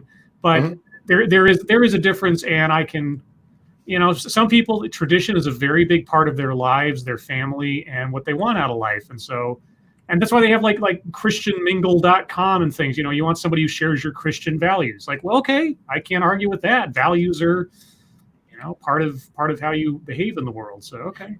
Yeah, Squishy was watching what's that 90-day something show where you like 90-day fiance. Yeah, she was watching that, and there was this white girl who was like textbook, like straight up textbook. She had been pampered her whole life, and she expects things to go her way. She married some dude in I think Morocco or something. Jeez. And she moved out there, and she was getting pissed at him because he wouldn't like hug her and touch her in public. And he explained to her, like, on several occasions, like, we can't do that. Like, you can't do that here. You can't. Like, it's not that I don't like you. It's not that I want to be around you, but I refuse to do that in public. It goes against my culture. And everybody around her, the dude's parents, fucking random people out on the street, they're just like, no, that's not okay. She's like, what, how are you supposed to show me off then? What? How are you? How do I know you're proud of me if you won't do that to me in public? And he's just like, bitch, shut up. Yeah. See, that's a cultural difference I get, I do not understand. Like James said there, excuse me, waiter, I ordered medium. This is medium well, almost well done. Yeah. Fuck. All white men suck. We just read the Medium article about that, didn't we? She's okay to say that because she's a white woman. And even though they are the majority in this country, they're oppressed. MSNBC tomorrow at 10 p.m. Eastern time. They're having the last word special with Joe Biden and Stacey Abrams. Oh, right. I what time does that happen? 10 p.m. Eastern. Okay, I'll be doing the show. Still, man, I want to see that. I'm wondering if he's going to come out and announce her tomorrow. That would be something, wouldn't it? It would be. There's speculation that this is a test run of her to see how the audience responds. Oh, well, if that's the case, then he's not going to announce. They're just going to sort of have a nice time and see what kind of ratings and response they get. Yeah. Yeah, so Biden's last word. No. Over on the Streamlabs, thank you so much, Sanguine. Let me get the thing up here. Why would we want them to work for us? I mean, shit, according to that side, having them work for us is less profitable than having a white or Asian dude. Seriously, $1 is more than 77 cents they would earn us. Well, I think you have it mixed there. It's the 77 cents you'd have to pay them. So that's cheaper than getting a white man or an Asian. That's all. Because remember, you gotta keep her taken care of. Although she said they don't do that. White men don't take care of their women. They just order them around. That's so fucking stupid. Anyway, this is interesting because I can't think of a time in my life where, you have the presidential election going on and you have a president and a possible VP nominee, a presidential hopeful. What do they call him? The presumptive candidate? Yeah, the presumptive nominee. The presumptive nominee do a TV show with a possible VP pick. I mean, it's not necessarily a bad idea in the sense of, do they have any chemistry? Because obviously things are far more media heavy now than they were in the past when it comes to politics, social media especially. So if they appear on stage together and they get a lot of positive vibe in the Twitter sphere, if they have some chemistry together, etc., if it looks good, then it's an easier sell and you get more free publicity out of it than just sort of flying blind and throwing a dart at a dartboard. So I can kind of see the logic behind doing it this way as sort of a test drive. But there's also a risk that if it goes completely sour or if it goes really good and he doesn't pick her, then he's going to get the backlash. So it's almost like you kind of have to, it's literally going to be, what does the Twitter sphere say? Do they say yes? Do they say no? And then you're going to go with that. I think I wouldn't be surprised if tomorrow social media is the election for the VP. Could be. It'll be interesting. I kind of think maybe he'll just announce, but come out and just, this is my VP, and they'll be, oh my God, and because that would get such a reaction on social media. But it is entirely possible. Yeah, this is a test drive. They want to see if America likes that gap in her teeth. They better make sure they sit Biden as far away from her as possible. Then and you start sniffing her hair or touching her hair or something. If that happens. Are they calling it America's Next Top VP? There you go. That'd be awesome. Perfect. Okay. Kaya Jones sent this one out. This is so gross. Hashtag RIP capitalism. We will get back to that again in a minute to be trending. I hope you all realize this was your final attempt at impeachment. Get ready for the hashtag red wave coming in November. People have been sick. I've seen how sick you truly are, blah, blah, blah. The only reason I bring this one up is they had the hashtag blue wave. Hashtag red wave is just, am I the only one who went immediately to period jokes? Or red tide or something? Yeah, because that's probably why it went there, because red tide, red wave. Republicans, please pick something else. You're going to gross me out and force me to say a whole bunch of nasty shit that's probably going to get me in trouble on Twitter, because we can't talk about women and their, stuff. Mm-hmm. Just saying. Monk, that is horrible. It's just, I just thought of blood. Yeah, it's nasty. It's fucking nasty. All right, let's get into the meat of this guy real quick. Where'd that fucker go? We had 2 complete economic collapses before I even turned 30, yet bootlickers are still standing capitalism. SMH. Hashtag RIP capitalism. Uh-huh. They got this trending, and they actually pushed RIP capitalism up to #1 for a moment. And it's all about how horrible capitalism. I want to point something out here. The economic collapse we're in right now is specifically because capitalism isn't allowed. Specifically because the government told businesses they had to shut down. That is not capitalism by any stretch of the imagination. It's just not. How far does your imagination stretch? No, just stop it. I was reading through these, and this is the one that really jumped out at me because I'm like, dude, you dumb motherfuckers. Seriously. How do you look at what's going on right now? The government telling people they can't run a business and say that's capitalism's fault in some way. If the government hadn't got involved, the economy would probably still be doing okay. Just throwing that out there. Convenience? I don't get it. I don't understand how you can be that fucking obtuse. I can be like, yeah, that's what it was. Devil Fruit Zero, thank you so much. Hey, Kool-Aid. Oh, yeah. I miss those commercials. You break through the wall. I always love those. Where are we at here? I have to talk about the title. I'm trying to find one of the tweets because I know I tweeted about it. I said I'd get to it in a minute. There it is. Okay. So, the acting head of the DNI, the Department of National Intrigue, or whatever it is, intelligence, Department of National Intelligence, you guys. He's the acting head. He released the names of the people who asked for the unmasking of Michael Flynn from the time of the election until I believe it's mid-January, till the 12th of January, actually. There were some interesting names on this list and some interesting dates.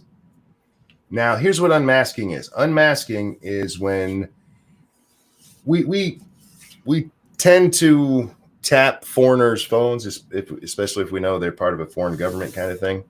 We tap their phones, and if an American is on that call, they're not allowed to be known to anybody except for whoever was listening, obviously. But they're not allowed to be known. It doesn't go into the record. But certain agencies and apparently even ambassadors can ask to have that person unmasked. And this is becoming a thing because Michael Flynn, the phone conversation that he had with the Russian chick became public, which there's no way that should have become public because when you unmask somebody, you're not allowed to tell the press. You're not allowed to tell anyone. But there were some interesting dates, including there was an FBI memo on the 4th of January saying that the Flynn case, there was nothing to it. We can close it. On the 5th of January, Obama's chief of staff asked for an unmasking of Flynn. And oddly, that investigation, even though there's that memo out there, didn't close. Another interesting one is Joseph Biden, Vice President Biden at the time, on, was it the 12th of January? Asked for the unmasking in this case. And was it the next day? The very next day is when the Washington Post article came out telling us all that Flynn had this conversation with the Russian chick. There's a lot of those little instances in there. But Adam Schiff, I know you're not listening. Guys, we got to get Adam Schiff's attention on this. I'm telling you. Adam Schiff, who's the chairman of the Intelligence Committee. Remember all those intelligence hearings that they had down in the basement of the Capitol so nobody could look. Mhm. The transcripts from those have been released. Oh. Yes, and James Tapper, who used to be he was the head of the DNI at the time. He went and talked to Mr. Schiff specifically about unmasking. Schiff was specifically asking him about unmasking, and this is what James Clapper had to say. I don't know the circumstances of the unmasking, That's a better question to direct to the FBI or the DOI. He said that directly to Adam Schiff. James Clapper requested 3 separate occasions of unmasking of Flynn. He lied to Congress. He absolutely lied to Congress. I haven't seen Adam Schiff, Mr. Law and Order. We can't have people lie to Congress, say fuck all about it yet. Do you guys know what Trump's lawyer Cohen went to jail for? For lying, right? Lying to Congress. Specifically for lying to Congress. And there's no question here. There's no question this man absolutely lied to Congress. He specifically requested the unmasking 3 times and then told Congress, I don't know what that's about. There's a lot of people. This is what the hashtag Obamagate is about, guys. There's a lot of really fishy shit that went on. And it needs looked into. It really does. I've seen a whole lot of people today like, look, this is 4 years old. Shh, look elsewhere. Look elsewhere. Because this shit keeps coming out. I even saw one motherfucker. Where's that idiot at? Do I have him in here? Or did I reply the other way? I think I replied the other way.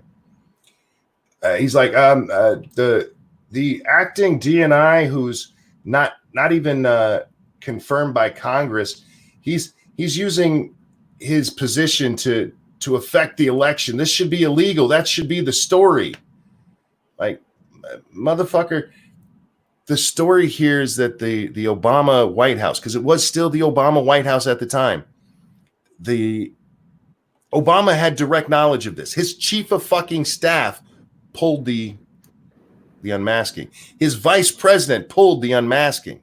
We know that Sally Yates, according to Sally Yates at least, said that there was a meeting where Obama specifically asked after the meeting ended, he pulled him or her and Comey to talk about the Flynn thing. With nothing being there. This really does come off like a political hit. It needs to be investigated because our government should not be used that way. I don't care if you don't like your opponents. That's not what they're for. And this looks horrible.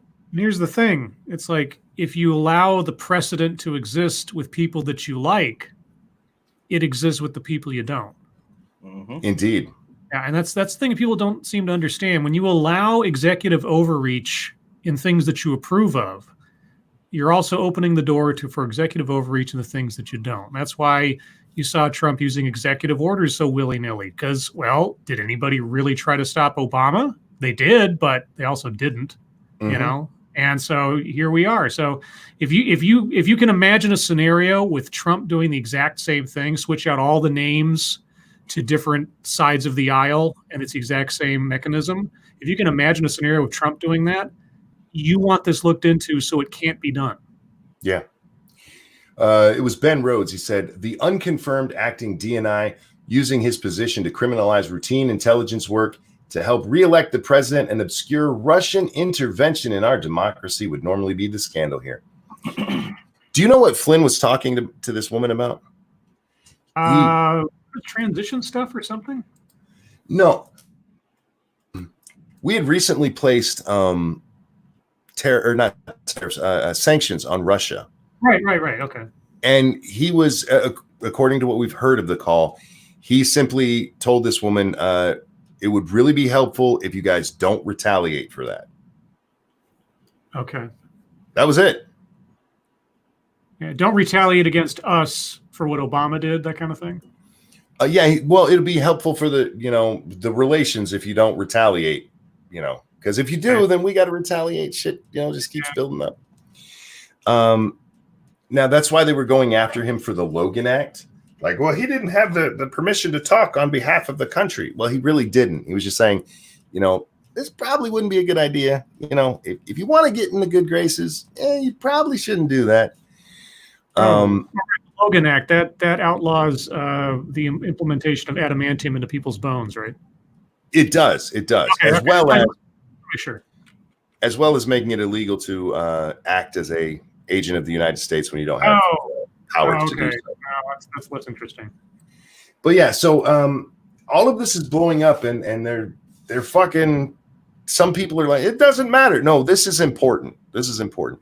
Just like the IRS scandal should have been fucking huge. Using the power of the government against people because of political reasons is bullshit, and that absolutely needs to be called out, no matter if you like Trump or not. I think I'm done, and I didn't even get to everything I had. Ladies and gentlemen, with that, we're going to move on to your time. Questions, comments, concerns, throw them into the what's it called? The doobly-doo. Yeah. Remember, questions, please put lots of question marks, because I know you guys talk to each other. We love that you talk to each other, but we need lots of question marks if it's for us. Chat marks if it's for us. God damn you. Stop making me yell. Where are we at here? There was no violation of the Logan Act. General Flynn was doing his job establishing diplomatic communication. Indeed, he was working for the incoming president. John Connors, but wouldn't any intelligent person say the same as he did? As who? That's the Russian bitch? Yeah, I'm not sure which he and which part you were talking about. A worm, someone that makes many excuses for writing to get around YouTube censors. Often complaining like a small bitch, often with a big gash. Okay. Odds of people going to prison over this, 0. Probably, yeah. But I mean, getting it out into the light, getting it out into the press would help. It'd be very helpful. Great Googly Moogly. Did you see the Republican won Katie Hill's seat? Yes, Mike Garcia won out there in California 25. Mike, get some toilet seat covers if you're going to be sitting in the seats that Katie was in. Yeah, there were a couple of special elections yesterday. I can't remember the other states they were in, but yeah, Mike Garcia was the big one. That's the one that Cenk Uygur tried for. I haven't seen it yet, but apparently he was. Oh, it was on his Twitter. That's what it was. Hang on a second. Where's Cenk? Let's see if I can find it. He was not happy last night. Here it is. It pisses me off so much that Republicans outvote us when we have more people. We have to fix this dynamic. Christie for California 25 lost tonight despite Dems having the advantage in CA 25. We should unite around a policy so we can unite electorally to send Mike Garcia home in November. Calm down, bitch. He was mad, man. He was really mad. That's the seat he was trying for. Which policy should you unite around, Cenk? Because there's people who disagree with you. So which one? Let's see. Where are we at here? Jennifer Aniston or Stacey Dash? I have to go with Jennifer. I love Stacey. She's gorgeous, but Jennifer's had a thing for her for a long time. Yeah. Scribbles? Gosh. That's a tough one. Why does there have to be an or? Yeah, I know. That's the other thing too. I mean, there's such a thing as threesomes, I hear.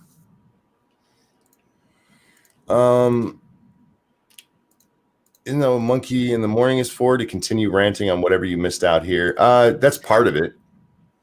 it gives me content over there. It's not necessarily what it's for. It started because I just had more to say about a specific story, not because I had like leftover fucketry. Most Karen thing you've seen your daughter do. Oh, my daughter's not much of a Karen, really. Plus, I only see her usually in my house. If we're out and about and something's wrong, Dad takes care of it because I ain't no bitch. Do you like circus peanut candy? Yes, actually, I do. Do you guys like those? Puffy I only can like a couple of them before they start tasting like metallic. Yeah, I can't eat a lot of them, but I'll eat like one or two. Yeah, I can eat a couple. Like I'll eat it and get like a nostalgic feeling, and then like almost immediately after, I'm just like, you know what? This probably isn't for humans. Obama was covered by the media as prolifically as Trump is attacked by them. If that doesn't reveal the very real conspiracy here, nothing can. Well, there's no doubt that the majority of the media has covered them very differently. No. I mean, the fact that Obama can come out and say, or Biden even, there was no conspiracy, or what was it? No scandals. No scandals during our presidency. Bullshit. The only reason there weren't is because it takes the press to make a scandal. Monkey, are you feeling better? Yeah, not really. I'm not dizzy right now. Last night I had to close down Monkey in the morning a little early. I was fucking dizzy as shit. But my head's not spinning, so we'll call that a win. Scribe, are you growing out your hair for quarantine or to look like a hensha? Or is that hentai? How's hentai spelled? Or a hentai protagonist? Well, I mean, my hair is growing out, but only because I can't go to the barber shop right now. So it's not a willing change of style. And as soon as I can get to a barber, I'm there. I hate my hair getting all shaggy. I hate that. I really hate that feeling. It starts curling around my ears and it gets all irritating and everything. So yeah, I think this is probably the longest I've gone without a haircut in at least several years at this point. I don't get my hair cut that often.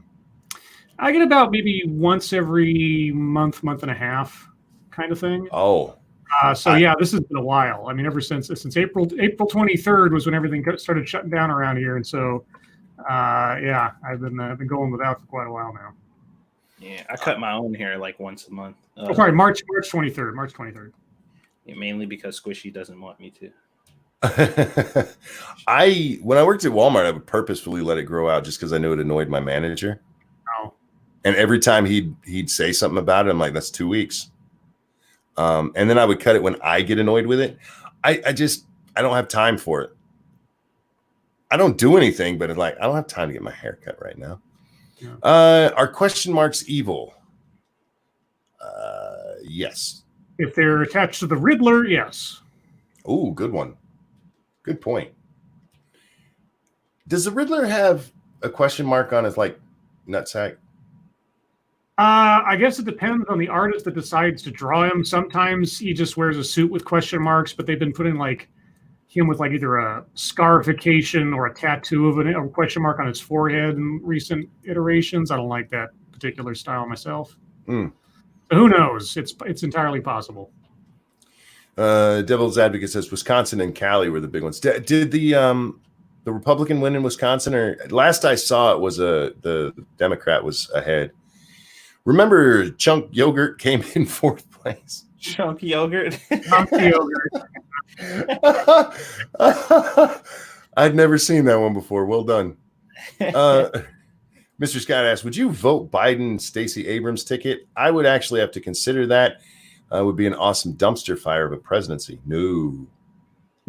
I mean, I would be entertained by the campaign of them attempting to run for president, but I wouldn't want them to be running the White House. No, my vote. Trump last time was like, this is going to be entertaining. I don't want this person to actually have the job, but I really don't have a choice because it's going to be one or the other. I will be voting for my wife. There you go. As long as Biden or Bernie's not in there, I don't give a fuck.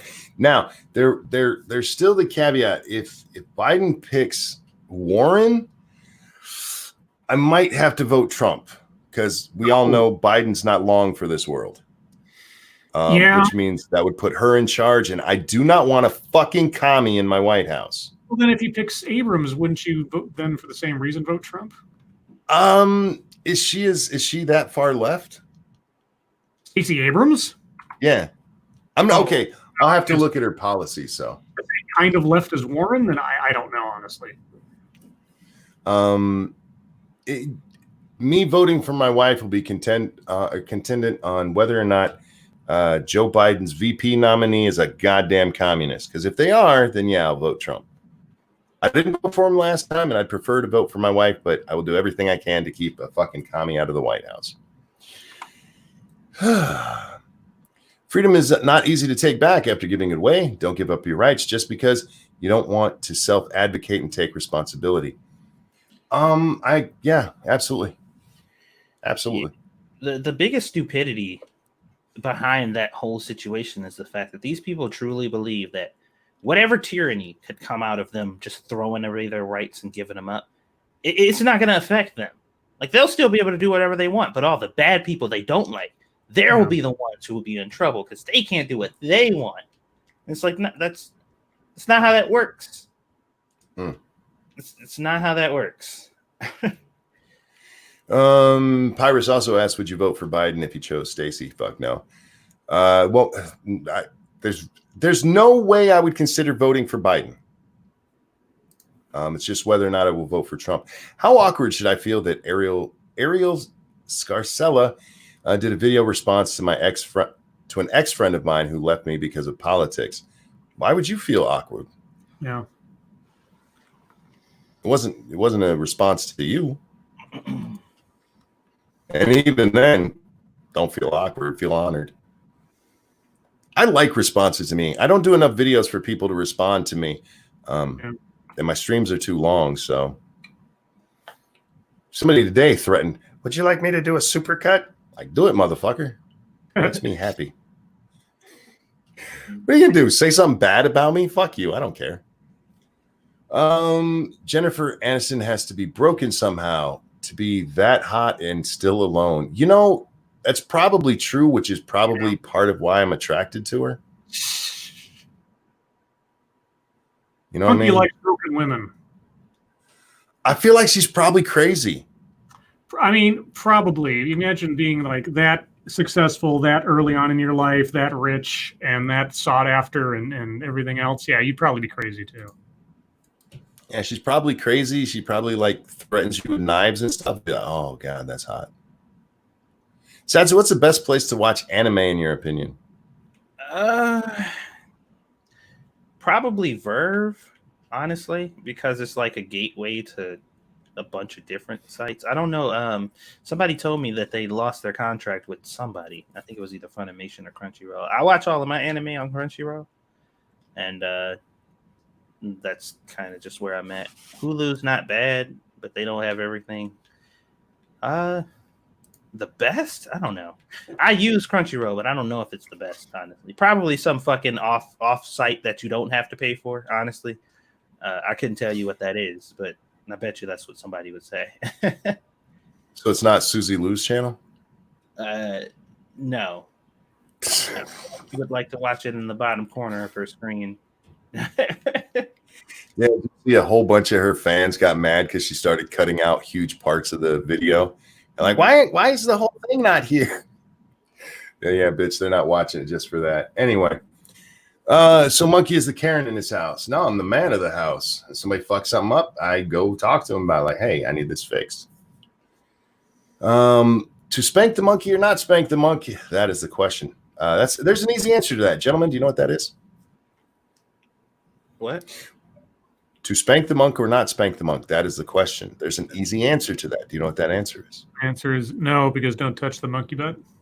Ding, ding, ding, ding. We do not touch my ass. It's untouchable.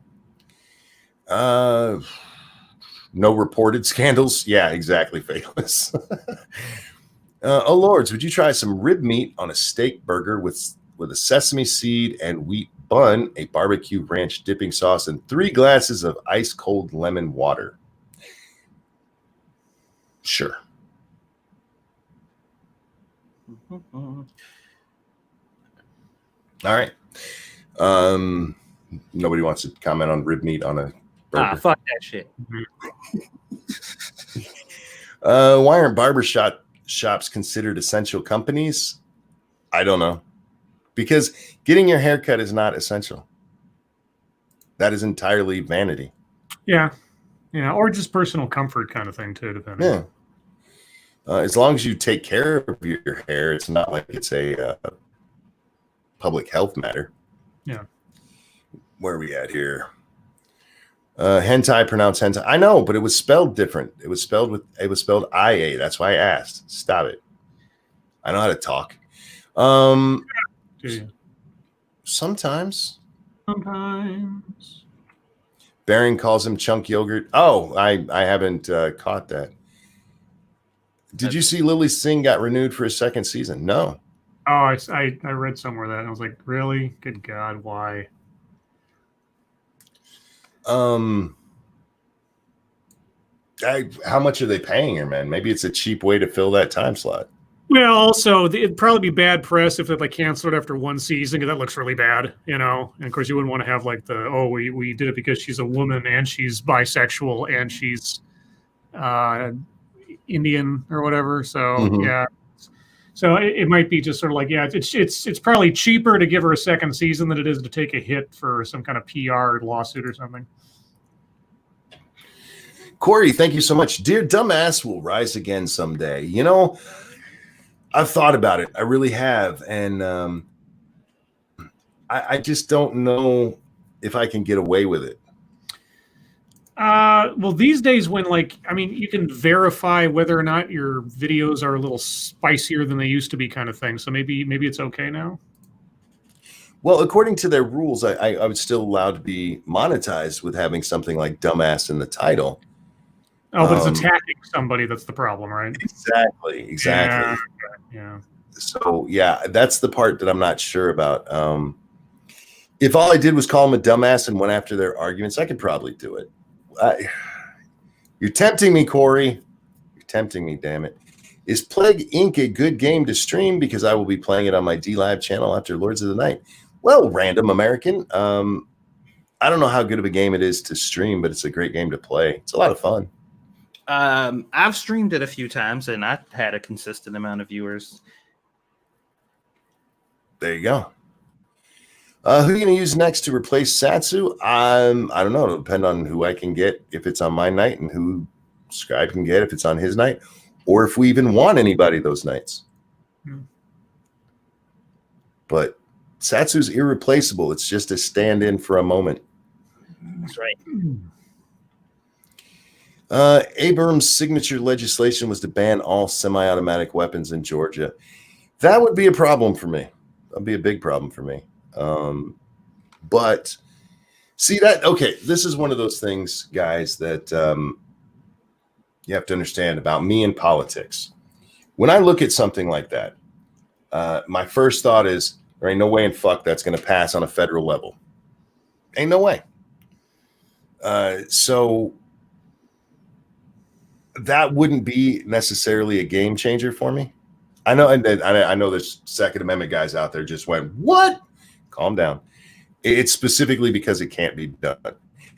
There are promises that these guys make and policy positions they take that I know it's not going to get done. So I'm just like, fuck it. But when it comes to the commie shit, no, I'm not even taking that chance. Excuse me 1 second, guys. Where are we at?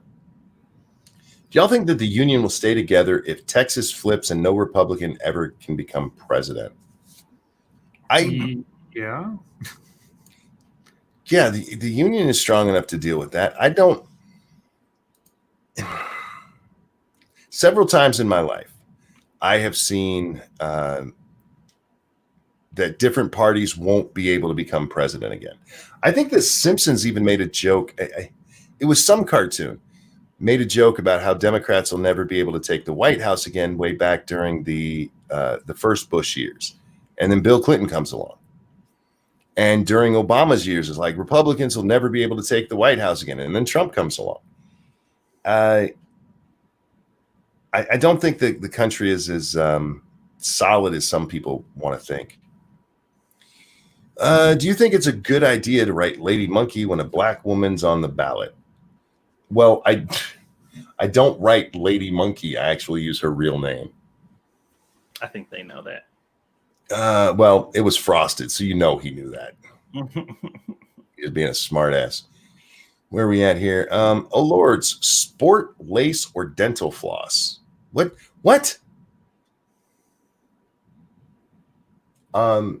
Anybody have a guess what the hell that means? No, I don't. Oh, further down, because I can see it over on the actual page for this. Context, undergarments. Who wears dental flosses? Oh, wait, are you talking about like a thong kind of thing? I don't care what's worn underneath it as long as when it's time for me to be able to see it, they take it off. Am I alone in that? I don't give a shit about lingerie. To me, in some instances, and I don't know, maybe because I think I talked about this with somebody before. Dating a nympho for a long time, I think fucked me up because for a while there, I was more turned on by chicks that were covered, where you can just barely see the goods, than chicks being like on full display. Like that shit. Well, yeah, it was weird. So it depends. See, like if I'm looking at pictures, I actually I prefer, a little mystery there. Mm-hmm. If it's my wife, like, take that shit off. I want to see you naked. Yeah, I don't know. I mean, most of the chicks that I've dated anyway weren't really into like lingerie anyway. Even the nymphos that I was with, they weren't really into that shit. So, shit. Sorry, this jumped. I don't know where the hell I am. I mean, there's Corey's donations. I think we were here.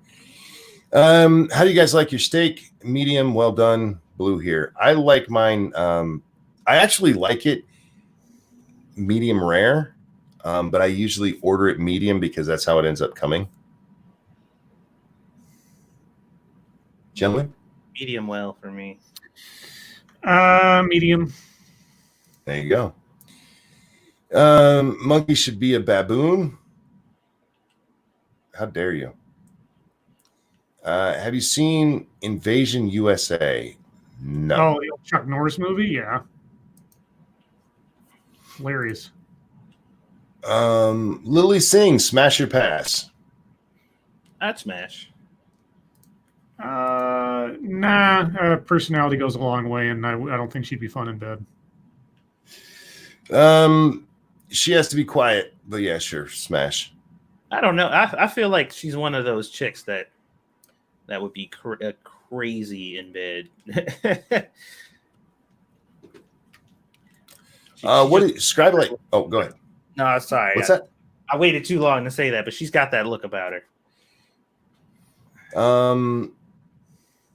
Yeah, I don't know. I think she's hot enough to smash, though. Scribe like, what is your favorite Steven Spielberg movie?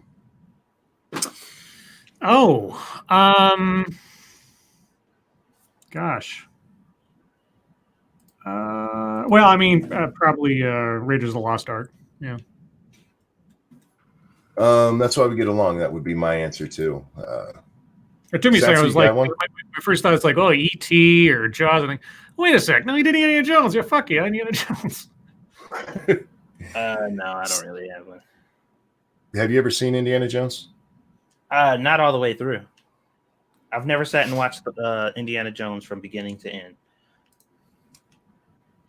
That saddens me. Yeah. Raiders of the Lost Ark is one of my favorite movies ever. It's a great movie. Satsu, how's the family? Good. Really good. God. What? It jumped again. Oh. Fuck. I missed your dumbass. Those were fun. Thank you. I enjoyed them myself. There's How's the Family. Ain't no way that will pass. You mean like in Virginia? No, states are a different matter. It's easier to pass things in states. That's why it's usually tried there. And depending on which of those laws in Virginia you're talking about, they'll be overturned by the Supreme Court. There's a lot of me being, I should be a baboon. Ranting Monkey, what is your favorite Quentin Tarantino movie? Oh, the one we watched, Scribe, right? The Reservoir Dogs. Yeah. That was him, right? Tarantino, yeah. Yeah, probably that one. I'm not a huge Tarantino fan, but I really did. I enjoyed that one. We had criticisms. I forget whose channel that one was on, but we did a movie you should have watched on that. So check that out. With that, guys, we're going to wrap up. Scribbles, you told us what time tomorrow? 11:30 a.m. Pacific, 2:30 p.m. Eastern time. Keep an eye on Twitter, and I will send out a notice. My fingers are crossed that work's not going to disrupt that. If it does, I'll let you guys know. And it'll be me and Blind Press doing a TED Excellence. Satsu, you got anything going on? Probably not. I need to really try to finish this video, so I probably won't be doing nothing until I'm done with it. There you go, guys. If I do stream on my game channel, it'll probably be sometime tomorrow. Do my best not to do it when Scribe does. But those ones aren't as bad because people are like, I don't want your fucking video game. I'm going to listen to Scribe. Be interesting. So just keep an eye out on Twitter for everybody because that's the best way to find it because YouTube's a bunch of shit bags. Neil. Anyway, guys, thanks so much for watching. Thank you so very much for the donations. You guys are very, very kind. Satsu, Scribbles, a pleasure working with you every night, gentlemen. Everybody, enjoy the rest of your night. We'll see you next time. Bye, Bye, guys. Your life.